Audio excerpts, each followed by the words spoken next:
Bonjour, aujourd'hui dans les experts, je reçois Hervé Hubert, community manager et fondateur du réseau Entre parenthèses. Bonjour Hubert. Bonjour Philippe. Alors, raconte-nous un petit peu ton parcours. Alors Philippe, j'ai un parcours un peu varié. Il y a une chose remarquable dans mon parcours, remarquable je ne sais pas, mais à remarquer, c'est que j'ai démarré ma carrière en 1989, il y a donc un certain temps, et j'ai démarré comme indépendant. Déjà à l'époque, j'étais indépendant, j'étais à mon compte. J'étais pendant 9 ans indépendant, j'ai travaillé dans l'informatique, et puis ensuite j'étais pendant 18 ans salarié, et toujours dans l'informatique. Et donc j'ai connu un peu le meilleur, ou peut-être aussi le pire des deux mondes. En 2016, j'ai entamé une reconversion et je suis devenu ce que je suis aujourd'hui, c'est-à-dire community manager. Et community manager, donc ça consiste en quoi exactement? Alors, on va dire déjà, il y a deux types de community manager. Il y a le community manager qui va simplement, on va dire, gérer sa communauté et puis surveiller que tout se passe bien, calmer les esprits si besoin. Et puis après, il y a le community manager qui, lui, va plutôt créer du contenu pour les réseaux sociaux, pour les forums, pour les sites internet, et qui va éventuellement mettre en ligne ce contenu. Alors moi, je suis plutôt dans cette deuxième catégorie, mais on peut avoir des community managers qui ont les deux types d'activités. C'est pas du tout antinomique. Et après, tu décides de créer donc ce réseau entre parenthèses. Alors, comment les choses effectivement se font? Tu analyses un petit peu le marché, tu t'inscris dans des clubs, dans des réseaux, et tu te dis effectivement ça me correspondait pas nécessairement. Alors, c'est un peu plus complexe peut-être, c'est une évolution un peu plus complexe. Il se trouve qu'en 2016, quand j'ai donc changé d'activité, j'ai découvert le réseautage, le réseautage business, ou les clubs d'affaires, on appelle ça comme on veut, et je me suis rendu compte que ça correspondait tout à fait à ma vision du marketing, à ma vision de la prospection commerciale, à ma vision de la recherche de clients. Donc j'ai tout de suite adhéré à ça et j'ai écumé les réseaux professionnels sur Toulouse, puisque moi je suis sur Toulouse. J'ai vraiment adoré cette façon de prospecter, de rencontrer des personnes, de se faire connaître, de connaître les autres, d'échanger, d'apprendre, etc. C'était vraiment, vraiment génial. Et donc après est arrivé ce que l'on sait, hein, le confinement, et je n'ai plus pu prospecter. Et donc c'est un petit peu suite à ça que j'ai créé mon propre réseau. Et comment on crée un réseau en fait? Ça, c'est intéressant pour les gens qui nous écoutent. Comment on est amené à créer un réseau? Comment on s'y prend en fait? Qu'est-ce qu'on fait en premier? On le fait. On se lance. Je dirais que c'est ça peut-être le plus difficile, en tout cas le plus important, c'est de se lancer. C'est pas de se dire bon alors voilà comment est-ce que je le fais, je sais pas pourquoi, voilà. Non, on réfléchit pas trop. On se lance. Après, c'était quelque chose que je mûrissais depuis un certain temps. Comme j'aimais beaucoup cette façon de prospecter, je voulais justement créer mon propre réseau depuis, on va dire, 2018 à peu près. Je l'ai pas fait parce que j'étais occupé à plein d'autres choses. J'avais, comme on dit, la tête dans le guidon. Et quand il y a eu ce confinement et qu'on a été obligés un peu tous de se poser et puis de s'arrêter et puis peut-être de réfléchir un peu, eh bien là, ça a été l'opportunité, c'était l'occasion en quelque sorte. Et c'est là où j'ai créé mon réseau. Et j'avais déjà plus ou moins tout réfléchi, tout mûri dans mon esprit. Donc j'ai lancé un petit peu mon idée comme je la concevais. Et alors, je me suis fait aider. J'ai consulté des avocats, j'ai consulté des spécialistes des franchises parce qu'il y avait un rapport avec la franchise. J'ai fait appel à des pros. Ça m'a parfois coûté un peu d'argent, mais au moins j'ai eu des réponses. J'ai parlé avec des comptables aussi. J'ai eu des réponses et puis voilà. Et après j'ai lancé le projet. Euh, un projet, on sait que allez, 9 projets sur 10 soit échouent, soit au final sont complètement différents de ce qu'on avait prévu à l'origine. Donc, moi, j'ai essayé de m'adapter au fur et à mesure, de coller aux attentes des personnes en face de moi, de coller à la réalité aussi. Et donc, c'est quelque chose qui évolue, qui se met en place petit à petit, qui progresse. Il y a des hauts, il y a des bas. Mais l'important, je dirais, voilà, c'est de se lancer et puis de se faire épauler dans la mesure du possible.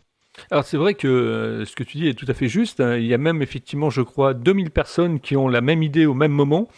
Il y en a effectivement 50 qui vont réaliser l'idée. Il y en a effectivement 10 qui vont la mettre en place et 2 qui vont en vivre. Mm. Oui, c'est tout à fait possible, absolument. Ouais. On retrouve Des ça chiffres pas on retrouve surprenants. ça dans les lectures de Napoléon Hill, qui était effectivement un des maîtres du marketing et Mm. justement de l'intelligence collective. Ouais, c'est très juste, très intéressant en plus. Alors, pour les gens qui nous écoutent également, ils doivent se dire, mais quel type de structure il a choisi quand il a décidé de se mettre en tant que community manager, parce qu'on travaille un petit peu chez soi. Quand on est community manager, c'est comme les SEO, par exemple, moi qui suis SEO à côté. C'est vrai qu'on travaille de chez soi. Donc, on manque un petit peu du reflet et du relief, effectivement, des autres pour, comme dans une entreprise, pour pouvoir, effectivement, se comparer, se mettre en réflexion par rapport effectivement au monde de l'entreprise aussi. Mm.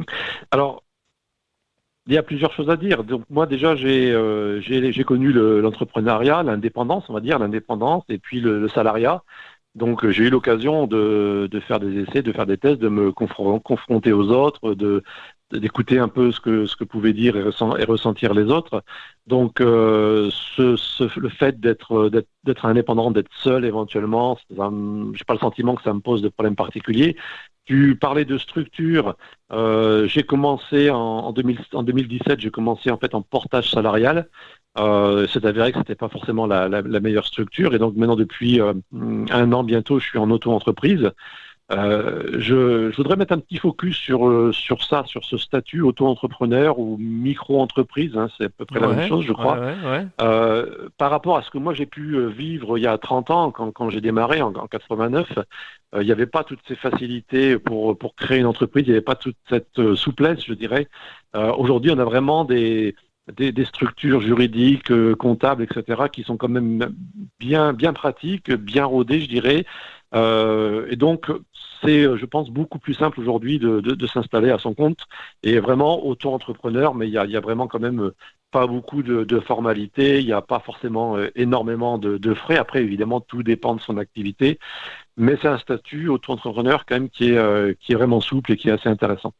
Alors j'aimerais qu'on parle également de la politique du prix, parce que c'est vrai que les gens qui nous écoutent doivent se dire, ben, il est community manager, mais comment il a fait ses prix, comment il a trouvé le juste prix, c'est important. Et puis on va en parler aussi pour le club de réseautage, donc entre parenthèses, comment tu as fait pour pouvoir trouver le bon prix pour que les gens puissent s'inscrire. Alors, déjà, à la base, j'ai envie de dire qu'un prix, ça veut rien dire. Un prix, en soi, ça n'existe pas, où il n'y a pas de bon prix ou de mauvais prix. Il y a surtout le prix que les gens en face sont prêts à payer. Et moi, c'est pas très compliqué. Déjà, il a fallu que je trouve la bonne offre. C'est surtout ça, déjà, trouver le bon produit, la bonne offre qui collait au marché, qui correspondait aux attentes des gens. Et du moment que votre offre colle au marché, correspond à une attente, eh bien, les gens en face seront en général prêts à mettre le prix. Après, de façon plus concrète, j'ai démarré avec un petit prix pour tester le marché, et puis parce que aussi, quand on démarre, ben, on n'a pas forcément toute la crédibilité, toute l'ancienneté que l'on a au bout de 10 ans.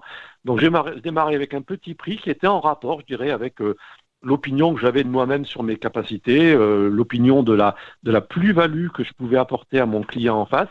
Et puis ce petit prix, ben, il a augmenté régulièrement jusqu'à arriver à mon tarif actuel, et qui en gros est le double de mon prix de démarrage. Mais ce prix a toujours été en relation quand même avec la valeur que j'attribuais à mon travail, et avec ce que je ressentais en face, avec l'acceptabilité du prix par rapport à mon client en face. Mais vraiment, le plus important, c'est d'avoir une offre qui corresponde à une demande, tout simplement. Et dans ce cas-là, ce sera beaucoup plus facile de faire passer un prix, quel qu'il soit. Et répondre à la problématique effectivement des gens, Mmh. c'est le cœur, le sacerdoce effectivement de tout indépendant et de toute entreprise. Au niveau du réseau effectivement entre parenthèses, aujourd'hui tu es aidé, tu es épaulé effectivement par une équipe. Comment ça se passe? Alors, j'ai démarré le réseau tout seul en mars 2020, tout à fait au début du confinement. Et puis, très rapidement, j'ai eu l'envie, la volonté de développer un peu ça et d'avoir plusieurs réunions, plusieurs animateurs. J'ai fait appel à un premier collègue community manager qui s'appelle Laurent Netto, et qui m'épaule, qui quasiment depuis le début m'épaule dans l'animation de ce réseau. Et puis après, j'ai rencontré au cours des réunions, au cours du réseautage et puis sur les réseaux sociaux, j'ai rencontré des personnes qui étaient intéressées à devenir elles-mêmes animatrices d'une réunion entre parenthèses, donc d'une réunion business, qui étaient des gens qui sont soit sur Toulouse, soit dans d'autres villes de France. Donc actuellement, on est 5 animateurs et animatrices qui animons ces réunions. Donc, on a 4 réunions par semaine. On va passer à 2 en juillet, en mode vacances. Mais voilà, on est donc 5 personnes qui nous relayons, qui nous relançons les uns les autres, qui communiquons les uns les autres sur nos différents réseaux sociaux. Et donc, moi, je fédère un petit peu tout ça, on va dire, mais chacun a vraiment une action importante de son côté. Alors, le principe du réseautage ou des réseaux, c'est de pouvoir faire de la recommandation. C'est-à-dire qu'on a une expertise, on explique un petit peu ce qu'on fait, et à partir de ce moment-là, les autres nous recommandent. C'est un peu ça, non? Alors, ça, c'est la finalité. C'est l'objectif final, peut-être, de recommander, d'être recommandé. Il y a quand même en amont beaucoup de choses qui vont se passer. Il est clair que le réseautage, c'est quelque chose qui se fait sur du long terme. Hein. Si on veut de l'effet, si on veut du résultat immédiat, il faut faire de la pub, par exemple. Le réseautage, c'est plutôt sur le long terme. On va installer une relation de confiance avec des personnes. On va apprendre à expliquer ce qu'on fait. On va apprendre à comprendre ce qu'elles font. Il y a une notion d'échange. Et puis, une fois que tout ça se sera mis en place, qu'on aura bien emmagasiné, bien compris tout ça, on va pouvoir se recommander. Et j'ai envie de dire que le réseautage, en quelque sorte, c'est apprivoiser, s'apprivoiser. Et c'est seulement, au final, que la recommandation, le business arriveront. Alors, je vais me faire l'avocat du diable. Pour les personnes qui nous écoutent, elles doivent se poser une question également. Elles doivent se dire, mais pourquoi effectivement il a pas créé ce club-là, moi, ce réseautage, ce réseau, sans mettre effectivement une cotisation au bout? Tu aurais très bien pu le faire gratuitement et faire en fait baser les choses sur l'intelligence collective, c'est-à-dire que chacun apporte quelque chose et que ça crée une plus-value effectivement par rapport justement à la recommandation des uns et des autres, chacun aurait pu s'y retrouver. Pourquoi avoir mis effectivement une somme d'argent au bout? Alors, quand on fait payer quelque chose, en général, il y a 2 raisons. La première raison, bassement matérielle, c'est que il faut manger, il faut vivre, il faut payer les factures, etc., etc. Donc ça, c'est une première chose. La deuxième chose, et c'est peut-être plus important, c'est que quelque chose qui n'a pas de prix, quelque chose qui est gratuit, quelque chose qui n'a pas de coût, n'a pas de valeur. Quelque part inconsciemment, dans la tête des gens, quelque chose qui est gratuit, c'est quelque chose qui n'a pas de valeur. Quelque chose qui est payant, et en plus, si c'est éventuellement très cher, basiquement, ça a de la valeur. Alors, on peut discuter là-dessus, il y a des appréciations différentes, etc. Mais au global, au final, si on reste peut-être même au niveau de l'inconscient, quelque chose qui est gratuit, c'est gratuit, quoi. Ça vaut rien en quelque sorte, même si c'est d'une grande valeur. Hein. Quelque chose qui est payant, automatiquement, ça a de la valeur. Ça a une valeur déjà. Et après, on approfondit éventuellement, mais déjà, ça a une valeur. Et c'est pour ça que je dis qu'un prix, ça ne veut rien dire. Un prix, c'est rien. C'est la valeur qu'on rattache à la chose qui est derrière le prix qui compte. Le prix va contribuer justement à donner cette valeur. Donc, nous, pour la petite histoire, entre parenthèses, on a démarré gratuitement. De mars 2020 à septembre 2020, c'était gratuit. On avait une ou plusieurs réunions par semaine. On se réunissait, c'était gratuit. J'animais tout ça. C'est moi qui finançais les quelques frais qu'il y avait, etc. Et puis après, il fallait basculer. Il fallait déjà quand même que ça rapporte un peu d'argent parce que il fallait payer les frais. Et puis, il y a cette notion de valeur qu'il fallait essayer de faire croître, de développer ou de maintenir. Et donc, ça passe par un prix, ça passe par une cotisation.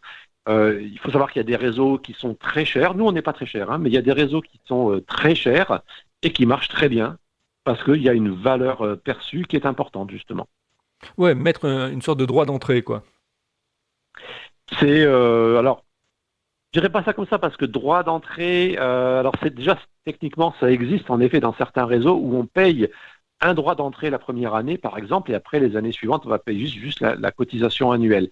En plus cette notion de droit d'entrée ça fait un peu barrière à l'entrée alors que dans les réseaux en général tout le monde est le bienvenu. Bon il y a certaines conditions mais en général On cherche pas à empêcher les gens d'entrer. Donc c'est pas une notion de barrière à l'entrée, c'est une notion de valorisation, je dirais tout simplement. Merci pour ces explications. Alors moi j'ai participé donc à une réunion hier, on était lundi à 18h, une réunion fort sympathique, conviviale. Plusieurs effectivement personnes ont expliqué un petit peu ce qu'elles faisaient. On avait à peu près 1 minute pour pouvoir s'exprimer et présenter un petit peu qui on était. Et puis il y avait un petit atelier effectivement de 5 minutes avec une personne qui présentait quelque chose sur justement la pollution de l'air et tout. C'était très bien préparé. C'est très pro en fait. On voit que d'une certaine manière c'est très cadré, etc. Le temps est minuté, comme nous en radio, effectivement, tout est cadré, on va dire. Et ça m'a beaucoup plu. Je me suis dit, c'est très, très professionnel, quoi. On sait que d'une certaine manière, ça va pas partir un petit peu comme une pomme d'arrosoir où chacun ne va plus maîtriser effectivement les choses, quoi. Oui. Oui, alors c'est le but du jeu, puisque nous on s'appelle entre parenthèses, parce que justement on va venir ouvrir une parenthèse de réseautage pendant le temps de travail. Nous, ça se passe toujours pendant le temps de travail, et donc on va faire en sorte que cette parenthèse, elle dure 1 heure maximum, et que ça parte pas en effet dans tous les sens. Donc on a un déroulé de réunion qui est très précis, qui est le même pour toutes les réunions, et qui reprend un peu les codes du réseautage, je dirais, donc la minute de présentation, le focus, l'atelier, etc. Tout ça, moi, je n'ai clairement rien inventé. J'ai repris un petit peu, j'ai essayé de reprendre le meilleur de tous les mondes, le meilleur de tous les réseaux. Mais ce qu'on fait, voilà, ça reste assez classique et assez cadré parce que justement, on ne veut pas que ça parte dans tous les sens. Après, chez entre parenthèses, on a quand même quelques petites spécificités. Donc déjà, la première grande spécificité, c'est que nous, c'est exclusivement en vidéoconférence. Donc ça, c'est déjà un point important. Autre spécificité chez nous, c'est qu'on n'a pas d'exclusivité des activités. C'est-à-dire que plusieurs personnes ayant le même métier peuvent participer à une même réunion. On pense, nous, qu'avant d'être concurrents, on est confrères, on est consoeurs, on pense qu'on peut s'aider, s'entraider, se conseiller, s'épauler, etc. Donc c'est un choix, c'est quelque chose qui me correspondait bien, qui me plaisait bien, que j'ai fait pour mon réseau, pour ce réseau. Donc ça, c'est une spécificité importante, voilà, la non-exclusivité des professions. Alors, l'adhésion, on l'amortit en combien de temps, cette adhésion, pour les gens qui nous écoutent, qui ont envie de s'inscrire, qui sont captivés par tes paroles, Hubert, Hervé, je veux dire, comment on fait pour amortir cette adhésion, en fait? Alors, disons, on peut déjà appeler un chat un chat. L'adhésion, c'est 375 € par an, 375 € net. Donc, c'est dans la fourchette basse, on va dire, des adhésions qu'on peut constater dans les réseaux business en général. Comment on va l'amortir? Dans cette adhésion, on offre 4 plus-values, je dirais. On offre 4 points importants à nos adhérents. D'abord, ils peuvent évidemment participer à nos réunions, à une ou plusieurs de nos réunions. Nos adhérents peuvent participer à plusieurs réunions par semaine s'ils le souhaitent, et ça, c'est aussi une de nos spécificités. Donc ça, c'est le première plus-value, je dirais. Après, on va donner accès à nos adhérents à des formations. On a une 12aine de formations, soit des formations en ligne avec des vidéos, soit avec un animateur, un formateur. Et donc, ce sont des formations qui sont payantes normalement, mais qui sont gratuites pour les adhérents de notre réseau. Et rien que ces 12 formations, si on prend le tarif de ces 12 formations, ça paye largement l'adhésion annuelle de toute façon.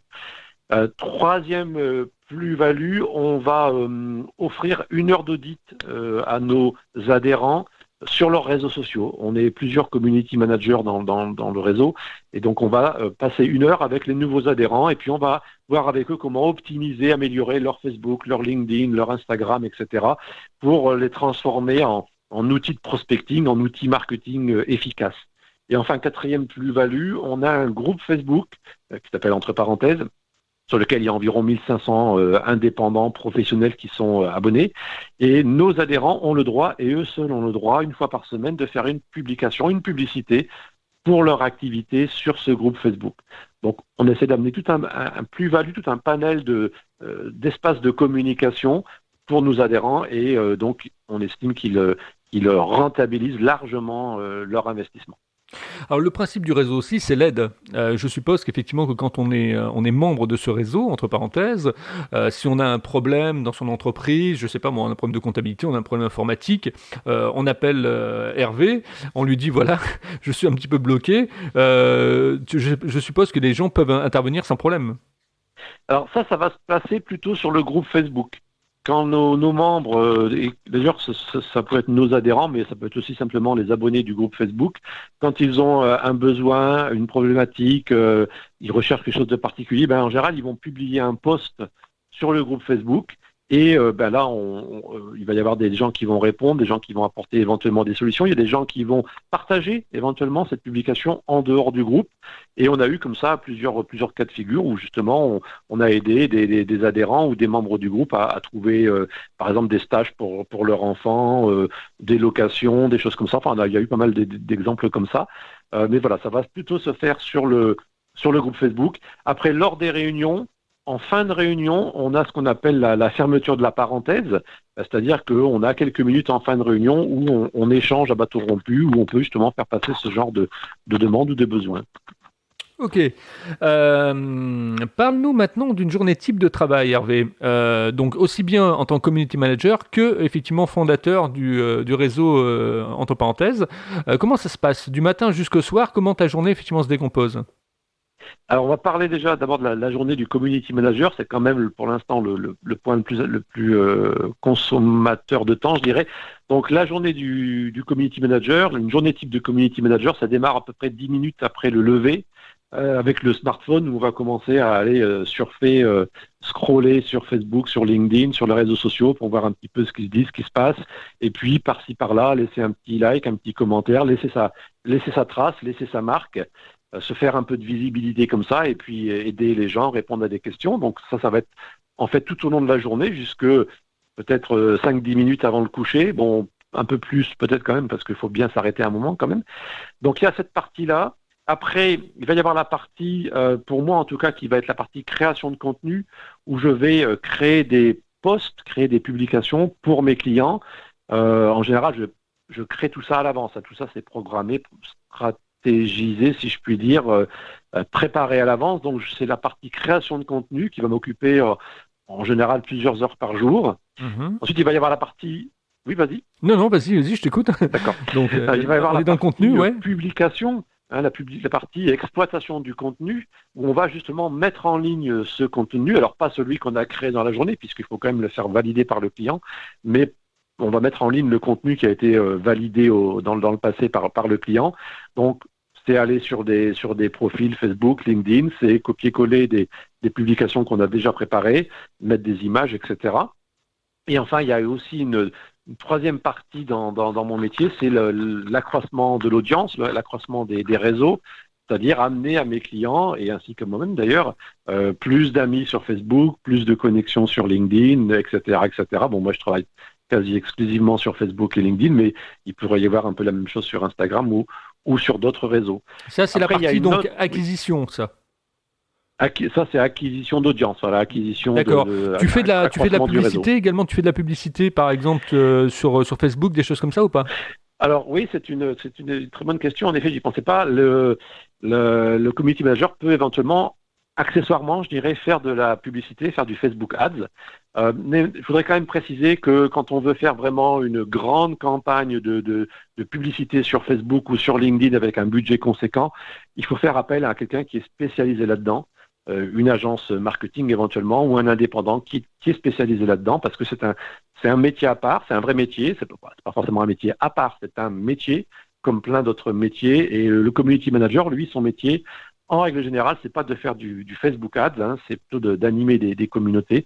Donc, s'il y a un gros budget, on fait appel à un pro du secteur. Par contre, voilà, si on veut faire quelques dizaines d'euros de pub comme ça par mois, là, le community manager peut tout à fait le faire. Et ça m'arrive d'en faire. Alors, ça m'arrive d'en faire pour moi-même et puis pour le réseau entre parenthèses. Et puis parfois, mais de façon moins fréquente quand même, pour des clients. D'accord. Alors ça, c'était la partie donc community manager au niveau de la journée type. Maintenant, on passe à la partie réseautage entre parenthèses. Alors, le réseauteur, qu'est-ce qu'il fait? Le réseauteur entre parenthèses, ou en tout cas l'animateur de réunion, on va me considérer comme un animateur de réunion, ce que je suis avant d'être fondateur peut-être. nos animateurs animent en général une réunion par semaine, et donc il va falloir préparer cette réunion, ce qui va prendre, on va dire, une demi-heure environ de préparation matérielle pour préparer un peu les slides, le PowerPoint, etc. Après, il y a la réunion elle-même qui a donc lieu une fois par semaine, là c'est 1 heure, ça c'est 1 heure maximum de toute façon. Donc voilà, un petit peu de temps de préparation et d'animation, et après il va y avoir tout le temps de publicisation, si je puis dire, de publicité en quelque sorte, même si c'est pas vraiment de la publicité, sur les réseaux sociaux, de la communication, on pourrait dire, voilà, sur les réseaux sociaux pour faire connaître sa réunion, rappeler les horaires, inciter les gens à s'inscrire, etc., etc. Ça, c'est un petit peu le rôle de l'animateur, et ça va lui prendre entre 1 et 3 heures par semaine, on va dire. Bon, 2 heures, c'est bien déjà. Donc une demi-journée par semaine. Après, moi, en tant que fondateur du réseau, je fais un peu plus, même parfois beaucoup plus, puisque moi, je vais vraiment essayer de faire connaître le réseau un peu dans tous les sens. Je vais préparer éventuellement les ouvertures des nouvelles réunions. Je vais préparer du contenu pour faire connaître le réseau sur les réseaux sociaux. Voilà, il y a puis parfois aussi faire des interviews, par exemple, comme aujourd'hui. Donc voilà, ça c'est un petit peu mon activité, et ça peut occuper parfois la moitié de mon temps de travail dans la journée, ça peut arriver. Alors, Hervé, comment tu te projettes dans un an au niveau de ces activités, de ces 2 pôles d'activité? Alors, depuis un an, c'est très difficile de se projeter dans un an. On sait pourquoi. Moi, je me projette pas tant que ça. Je me vois continuer à conduire et à développer mon activité de community manager, et puis en parallèle à continuer à conduire et développer le réseau entre parenthèses. Donc, dans un an, je me vois à peu près comme aujourd'hui à publier, créer du contenu pour mes clients, et puis animer le réseau, faire des réunions, participer à des réunions, puisque parfois j'anime la réunion, mais parfois je participe aussi simplement comme community manager pour mettre en avant ma propre activité. C'est ma façon, moi, de réseauter, comme je le fais depuis des années. Donc voilà, donc j'ai pas de prévision particulière pour dans un an. Pour dans 5 ans, là, on peut faire plus de prospective. Et pour dans 10 ans, bon, vu mon âge, dans 10 ans, je serai peut-être à la retraite. Alors, on va terminer cette interview et ensuite, je te laisserai 2 minutes pour pouvoir conclure. On va terminer avec la question que les gens, effectivement, aiment beaucoup dans les experts. C'est comment tu trouves ma façon d'interviewer les gens? Voilà, ça amuse les gens, ça. Ok, bon, on va les amuser alors. Moi, je trouvais ça très bien. Alors, je vais te dire concrètement pourquoi j'ai été interviewé comme ça par plusieurs animateurs, que je salue d'ailleurs au passage, si jamais ils ont l'occasion d'écouter cette interview. Et c'est toujours très, très sympathique, très agréable. De toute façon, parler de soi, c'est toujours agréable en général.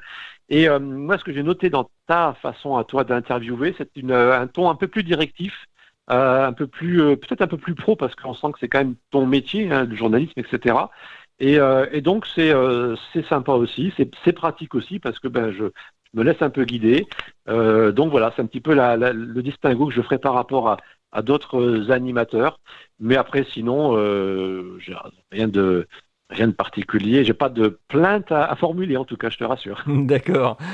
Si vous aussi, vous voulez être interviewé dans les experts, vous me contactez sur contact@libre-antenne.fr. Notez sur vos tablettes, contact@libre-antenne.fr. On va conclure cette interview avec ces 2 minutes, effectivement, pour toi. Donc, Hervé, s'il y a des choses que tu as omis de nous dire dans cette interview, s'il y a des choses que tu veux rajouter, c'est maintenant.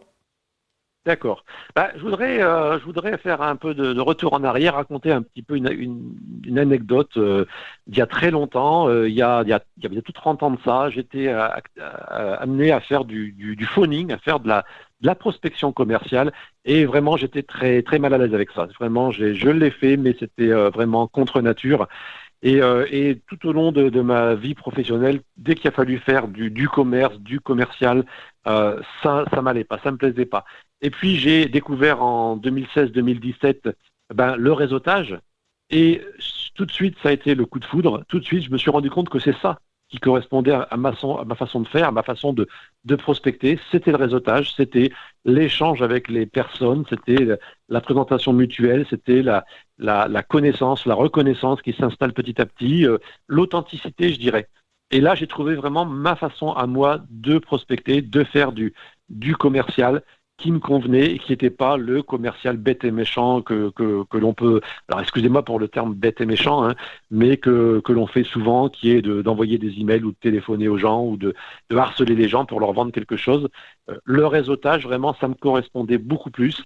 Et ça ne me surprend pas maintenant, 30 ans après, que j'ai créé mon propre réseau business parce que c'est un peu dans mes gènes, je pense. Hein. C'est vrai que des fois, il y a une façon un peu bourrin de vendre. Donc, voilà. si on peut l'éviter, c'est pas mal. Pour les gens qui ont écouté cette interview et que vous souhaitez en savoir un petit peu plus sur donc Hervé Hubert, eh bien, vous pouvez donc le retrouver bien évidemment sur, je pense, sur Facebook, je pense que sur LinkedIn également, sans aucun souci. Oui, tout à fait. Voilà. Et puis, vous retrouverez les informations sur le réseau entre parenthèses sur notre site internet entre parenthèses au pluriel .biz comme business. Voilà, exactement. Et puis, si vous voulez vous inscrire, eh bien, vous pouvez vous inscrire. Mais avant, faites un peu ce que moi j'ai fait, c'est-à-dire allez participer à une réunion. Vous allez voir, c'est très très sympa, très convivial. Vous aurez la possibilité de présenter votre entreprise ou votre activité en l'espace de pas moins de 1 minute. Mais vous verrez que les gens échangent, c'est humain, c'est convivial également. Donc, je vous invite fortement à pouvoir rejoindre le réseau entre parenthèses. Voilà, tu ne quittes pas, je te retrouve en antenne, Hervé. Ouais,